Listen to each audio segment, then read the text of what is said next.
Chapter 8. Toulouse, 8th of March, present day. Wishing the ship wizard didn't dissolve into a disgusting, bubbling flesh pool, just so I can give him a piece of my mind about the importance of cleanliness and hygiene. The technical term for the room we enter next is bathroom, but the idea anyone could imagine they would get clean in it is absurd. Dust has settled on long-ignored dirt that clings tenuously to grime so profound it seems cultivated. Rampant mould clusters in corners and peaks from between shattered tiles, having long since evicted any grout that was in residence. It is the filth equivalent of a West Side Story turf dance-off. I can almost understand his poor personal hygiene. The concept of standing naked in this rampant petri dish is, frankly, terrifying. Pink-flecked droplets from a half-hearted post-torture clean-up form spatter patterns across the splashback and the vivid orange floor. Tiling fights to be visible underneath cast-off clothing and troubling stains. The discarded brown towel hanging over the side of the sink, a sensible choice of colour one suspects, was obviously used as a flannel to clean away the worst of the marks before the ship wizard left for the shops. Aisha turns to me, her lips puckered like she stuck lemon slices to her palate with a vinegar and gooseberry paste. Sword, she practically spits, her hand held out. Sorry, what? I replied, distracted, wondering why I'm fighting harder with my gag reflex in here than in a room coated liberally with my rotting insides. She thrusts her hand dagger-like, stabbing through the air towards the fuzzy, scum-stained towel. Sword, she repeats. Oh God, really? I'm going to need to coat it in litres of hand sanitizer to bear touching it ever again. I'll feel bad using it on even the worst of people knowing it's touched that. It'll taint everything it ever touches. Don't you want to find an old broom handle or something? I plead with her, giving her the full-on puppy dog eyes. Less moaning, more sword-giving, she responds, her outstretched hand the God of the Old Testament demanding Abraham's sacrifice, but without the possibility of reprieve. Distaste clear, I pull my sword and pass it to her. She gingerly lifts the befouled fabric and dumps it unceremoniously onto the floor. Underneath is an older generation iPhone, a small screen crack meaning it's a miracle it still works at all. It displays a Bouygues network connection and has the symbol for one received message on the locked screen.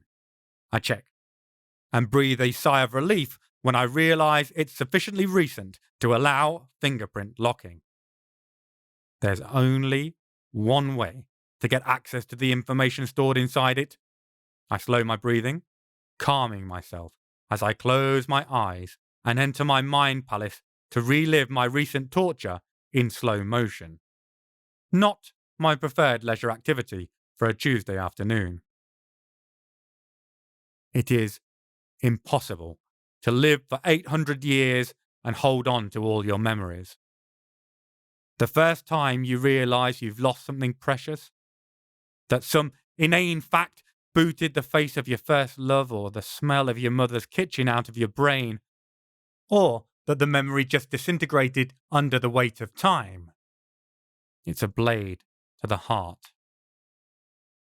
The loci method has been around in various forms since Grecian times, and you learn little in the world of Western magic without studying Greek and Roman texts. While I mainly use my mind palace to store my most treasured memories, I also tie it to recent memories, allowing me to hack my short-term storage. I transformed the room in question into a cinema room. There's little more comfortable or stylish than a home theatre setup, so I sit back in the faux leather recliner I included in its furnishing and replay my recent unwilling tenancy in the basement on the big screen.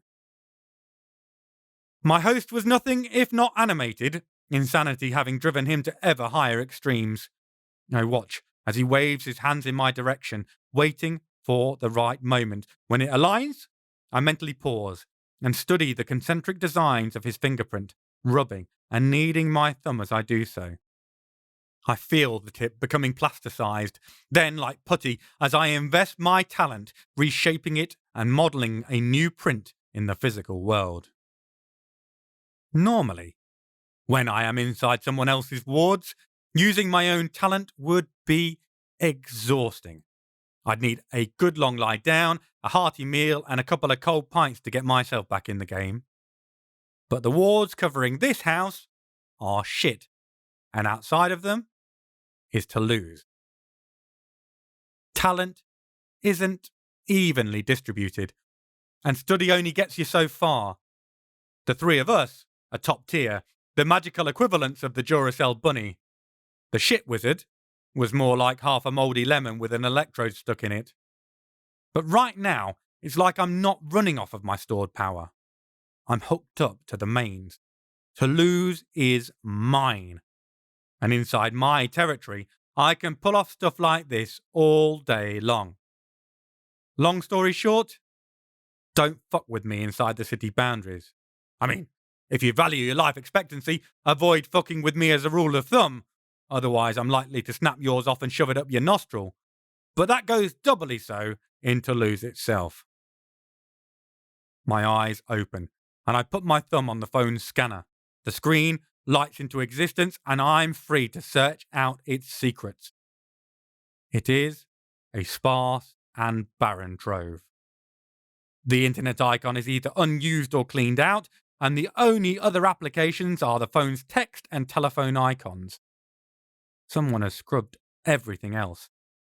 There is one recent number that was called, and it is the same one that sent the only text which reads, "Have you found the vernacle yet? My patience wears thin." I show it to the others. Isaac rubs at his stubble, which is more inattention than fashion. "The vernacle in Toulouse," he hums doubtfully, unaware of the mounting frustration from Aisha and I.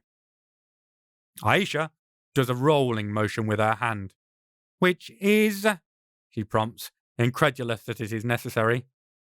Isaac coughs bashfully. "Sorry, I forget memorising relics isn't everyone's idea of a wild Saturday night, lass. The vernacle was the veil used by Saint Veronica to wipe Jesus' face as he walked to the cross. Attributed with many miraculous capabilities, healing the sick, instant absolution, restoring lost senses, it was even believed to raise the dead.